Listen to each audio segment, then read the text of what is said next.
What is up, everybody? It's Animac here for AnimeUproar, and today I will be breaking down the epic battle between the number 5 pro hero Mirko and no less than 4 insanely overpowered high-end Nomu who were created by Ujiko for the explicit purpose of annihilating heroes. In my mind, Mirko just shot way up on the list of the most badass female animated manga characters of all time. And in this latest battle, Mirko's confidence and unstoppable spirit gave me strong Mereoleona vibes. If you know me, then you know how much I love Mereoleona from Black Clover, and I think that Mirko deserves to be mentioned in the same breath as the uncrowned, undefeated lioness. But it's not all good news. A tragic twist has just occurred, and more tragedy could be on the way, so let's get into it. If you enjoyed the Boku no Hero content right here on the channel and you want us to keep it going, please leave a like to let me know. And if you happen to be new to AnimeUproar, don't forget to subscribe and hit that notification bell to turn on all notifications. You can also hit me up on Twitter and or Instagram at AnimeUproar. Finally, this video will contain Boku no Hero manga spoilers. I am talking about the latest developments in the story, so please proceed with caution. You have been warned. As the number 6 pro hero Crust and several other heroes face off against that same high-end Nomu that had recognized Crust by name. This Nomu reveals that it is able to swell its body into a giant ball, and the Nomu tries to use its body to block the heroes from entering the secret lab. Crust is determined to break through in order to help Mirko, who is facing off against the 4 other high-end Nomu on her own. Crust's quirk is finally revealed.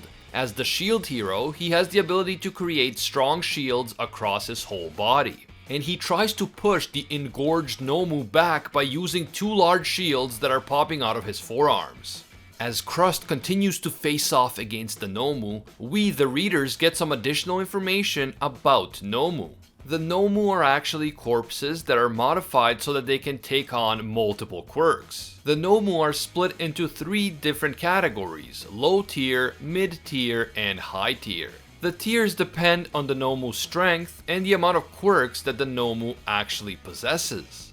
Even the weakest high tier Nomu are 10 times as strong as a normal human, and the highest of the high-end Nomu have even greater strength, and they also have the ability to think on their own, and they retain their original personalities. Most of them also appear to be able to speak relatively coherently, unlike the lower end Nomu. In order to create the best high-end Nomus, the Doctor specifically selected villains who had the most suitable personality and combat capability. In order to artificially transplant a quirk into another body, an intense, time-consuming surgery is required, followed by over 3 months of stabilization time. Ujiko cannot create many of them at once without the help of All for One. Presumably, All for One's ability to steal quirks and transfer them onto another person makes the entire process much faster and easier. Ujiko is visibly upset that he had to force these 5 high-end Nomu to awaken before they have been properly tested. And he's also upset that he lost Johnny and Mocha-chan.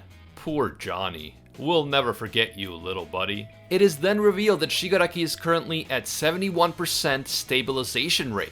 Judging by all the information that we received up to this point, it seems that Shigaraki's procedure is meant to transfer a new quirk or quirks into his body, in the same way that new quirks were transferred into the Nomu. But of course, we know that Shigaraki is not a corpse, so this is presumably an even more delicate procedure. Ujiko is aware that their escape route has been compromised, and while the high-end Nomu are buying him some time, it doesn't look like Shigaraki will reach anywhere close to 100% stabilization rate before the heroes reach them.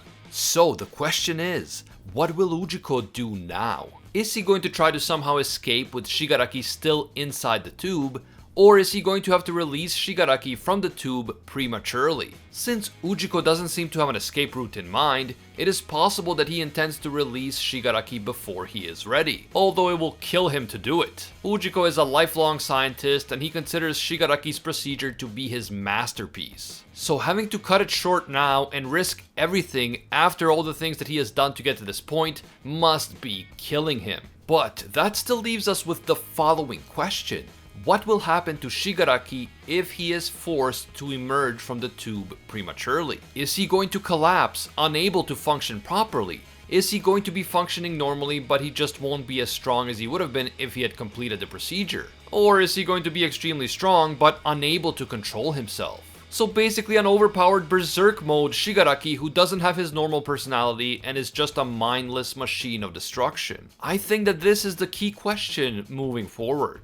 What will happen to Shigaraki now, and will his release from the tube be a game changer for the story? If Shigaraki emerges stronger than he was before, and if he is able to function and fight normally without falling apart or collapsing or something along those lines, then the heroes are looking at a deadly fight against a top tier overpowered villain the likes of which they've never seen before. But as tragic as Ujiko's failure to complete his masterpiece is, and I'm sure that every mad scientist out there can relate to Ujiko's pain, that was not the tragedy that I was referring to in the title of this video. The chapter then takes us back to the undisputed bunny queen Mirko, who is still alive despite the massive onslaught by 4 high-end Nomu. Instead of worrying about the Nomu, Mirko is completely focused on Dr. Ujiko and how to get him and stop him from causing any more damage. Mirko's quirk is of course being able to do pretty much anything that a rabbit can do, but the way that she uses her quirk is absolutely amazing.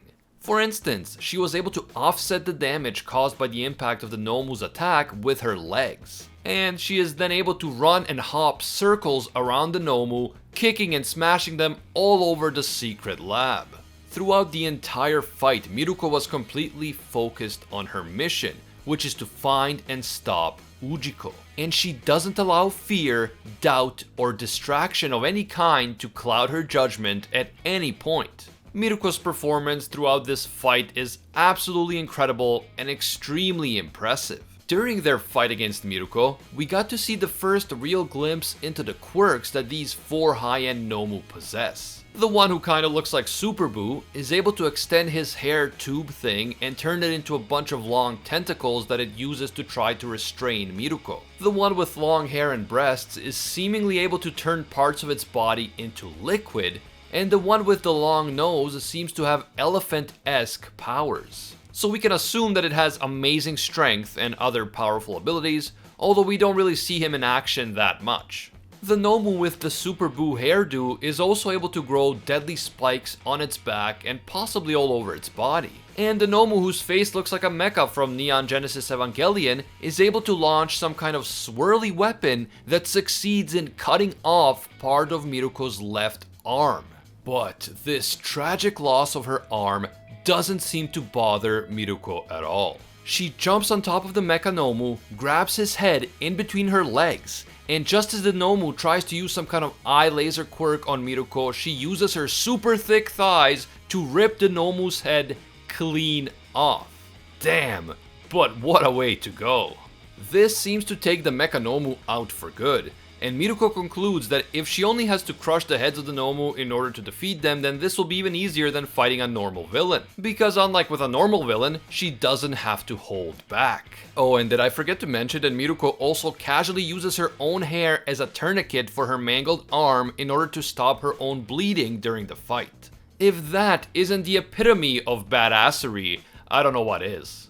The absolutely fierce and fearless Mirko declares that she constantly lives with the reminder that she could die any day, so that when she does die, she will have no regrets. She proclaims that the hero Mirko will not be taken down by some mindless zombies. What an epic philosophy for a hero or any person to have, and I can't help falling in love with Mirko as a character with each passing chapter. What an absolute mad lass. This whole Mirko fight gave me some serious Mereoleona from Black Clover vibes, and I absolutely love Mereoleona. She's one of my favorite characters in Black Clover. Mirko's fight with the 4 high-end Nomu reminds me of Mereoleona's fight against the 5 elves. And Mirko's incredible skill, power, confidence, and unflinching resolve in the face of OP opponents and grave injuries really puts her right up there with Mereoleona when it comes to awesomeness.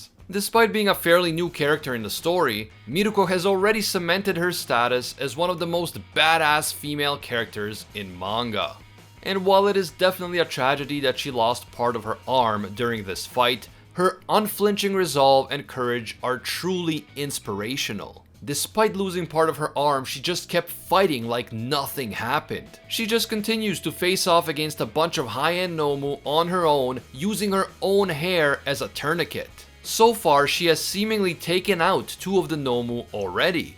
And although they may come back to life as a result of some mysterious quirk or power, no matter what happens, Mirko has already hopped her way into my top 5 Boku no Hero characters. And I really hope that she actually survives this battle. I fear that once Shigaraki is released, he will prove to be too much for Mirko. But I really hope that she does survive, even if she ends up being severely injured by the end of it. Come on, recovery girl, do your magic, please. Also, if we really need to lose a top tier hero during this battle, please make it Crust. Nothing personal, Crust, but Mirko is Mirko. Guys, definitely let me know what you thought about Mirko in this fight. Did you love her as much as I did? And did she just hop her way into all of your hearts as she did into mine? Hit me up down in the comments below. Not to mention that as all of this is happening inside the secret lab at the hospital, the action suddenly switches to the Paranormal Liberation Front mansion. We see Skeptic running and screaming, clearly panicked about something.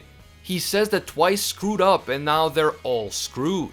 Skeptic says that after the conversation between Hawks and Twice, he had kept a close eye on Hawks, but there wasn't even a hint of strange behavior. This scene seems to reveal that the Liberation Front really did suspect Hawks of being a spy. But apparently, even after receiving that valuable intel from Twice, Hawks was able to keep the Liberation Front fooled until the very last moment. As Skeptic screams that the heroes are coming, someone from the outside seemingly slices the entire wall of the mansion in half. Wow, as if the battle against the Nomu at the hospital wasn't hype enough, but the second battlefront at the mansion has now officially opened up and it's about to go down over there as well. By the way, which hero do you think did that sudden and massive damage to the mansion wall? Let me know down below. I said it before and I'll say it again, I'm loving this massive war arc in MHA and I can't wait to see what happens next. I hope you guys feel the same way.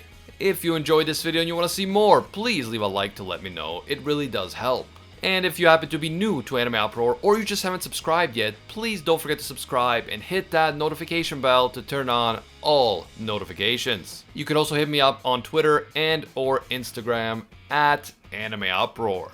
I want to give a big thank you to all of our AnimeUproar patrons for supporting our work and making these videos possible. With all the constant problems on YouTube, patron support is more important than ever. Thank you guys so much. First and foremost, a special thank you to our The One tier patrons, the ones who rise above all other clans, including Ingrata, Alolanatum, The World, Steelers, The School Bus, Tyson Quirino, A Quiet Respect, and Pate Hefa. And I can't forget our Pro Hero tier patrons, including the one and only Gilgamesh, Nothing But a Fan, Jason Wilson, King Zeldris, $50 Beat, Alpha Dio, Anatoly Kazatsky, Angel Cruz, Team Sparky 65, Cricket XP, Rohan Kapoor, Jessica Maloney, Emperor Otaku, Timothy E. Vargas, Jean Dark, Joe Stanton, JCC Waka, Very Gucci, and Jessica K. Lafont. If you enjoy our videos and you think that they provide value for you, consider supporting us on Patreon. Even a single dollar will give you access to our patron-exclusive Discord, and your name will appear in our videos along with these legendary people. As always, thank you guys so much for watching, and until next time, see ya, Space Cowboys.